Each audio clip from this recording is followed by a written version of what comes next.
Assalamualaikum warahmatullahi wabarakatuh. Halo semuanya, kami dari kelompok 4. Perkenalkan, nama saya Dewi Fakhiati dan partner saya Desi Noraya Wardani. Pada video ini, kami akan menjelaskan materi tentang materi muatan peraturan perundang-undangan, pembahasan penting karena tiap jenis peraturan memiliki fungsi dan ruang lingkup yang berbeda sesuai hierarki hukum di Indonesia. Untuk itu, kita mulai dari peraturan tertinggi terlebih dahulu. Pertama, Undang-Undang Dasar 1945, yaitu dasar hukum tertinggi negara. Semua peraturan di bawahnya harus sesuai dengan UUD. Muatan UUD mencakup susunan organisasi negara, ketentuan tentang rakyat, identitas negara seperti bahasa dan lambang, jaminan hak asasi manusia, hak dan kewajiban warga negara, serta pembagian kekuasaan negara. UUD 1945 telah mengalami 4 kali perubahan pada tahun 1999, 2001, dan 2002. Selanjutnya adalah ketetapan MPR. TAP MPR merupakan keputusan musyawarah MPR yang menjadi sumber hukum di Indonesia. TAP MPR yang masih berlaku adalah ketetapan dari tahun 1960 sampai 2002 yang telah ditinjau kembali tahun 2003.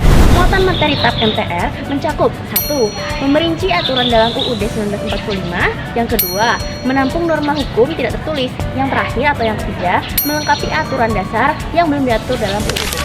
Berikutnya undang-undang, yaitu aturan yang dibuat DPR bersama Presiden sebagai penjabaran UUD. Materinya meliputi pengaturan lebih lanjut dari UUD, ketentuan yang diperintahkan UU lain, pengesahan perjanjian internasional tertentu, tindak lanjut putusan MK, serta kebutuhan hukum masyarakat. Ada juga Perpu, yaitu peraturan yang dibuat Presiden saat situasi genting dan memaksa. Perpu harus diajukan ke DPR pada sidang berikutnya. Jika disetujui menjadi UU, jika ditolak wajib dicabut. Selanjutnya, peraturan pemerintah atau PP. PP dibuat Presiden sebagai aturan pelaksanaan undang-undang dan tidak boleh menyimpang dari ketentuan UU. Contohnya, PP nomor 17 tahun 2010 tentang penyelenggaraan pendidikan. Berikutnya, peraturan Presiden atau Perpres. Perpres ditetapkan Presiden untuk menjalankan perintah undang-undang, menjabarkan peraturan pemerintah, atau mengatur penyelenggaraan pemerintahan. Misalnya, Perpres nomor 20 tahun 2015 tentang Badan Pertahanan Nasional. Lalu ada peraturan daerah provinsi, yaitu peraturan yang dibuat DPRD provinsi bersama gubernur. Materinya mencakup otonomi daerah, tugas pembantuan, serta penjabaran peraturan yang lebih tinggi. Yang termasuk pada provinsi adalah Kanun Aceh, Perdasus Papua, dan Perdasi Papua Barat. Contohnya, Perda Jawa Tengah nomor 1 tahun 2017 tentang administrasi kependudukan. Yang terakhir, peraturan daerah kabupaten atau kota yang dibuat DPR bersama bupati atau wali kota. Materinya sama seperti Perda provinsi yang tadi, yaitu mengatur pelaksanaan otonomi daerah. Kanun pada tingkat kabupaten atau kota di Aceh juga termasuk dalam Perda kabupaten atau kota. Setiap peraturan memiliki tingkat dan fungsi yang berbeda, mulai dari UUD sebagai dasar tertinggi hingga Perda sebagai aturan di tingkat daerah. Dengan memahami hierarki ini, kita dapat melihat bagaimana aturan dibuat dan mengapa peraturan tidak boleh bertentangan dengan yang di atasnya. Terima kasih sudah menyimak. Wassalamualaikum warahmatullahi wabarakatuh. Jenis dan hierarki peraturan perundang-undangan terdiri atas Undang-Undang Dasar Negara Republik Indonesia tahun 1945 sebagai hierarki tertinggi dalam perundang-undangan.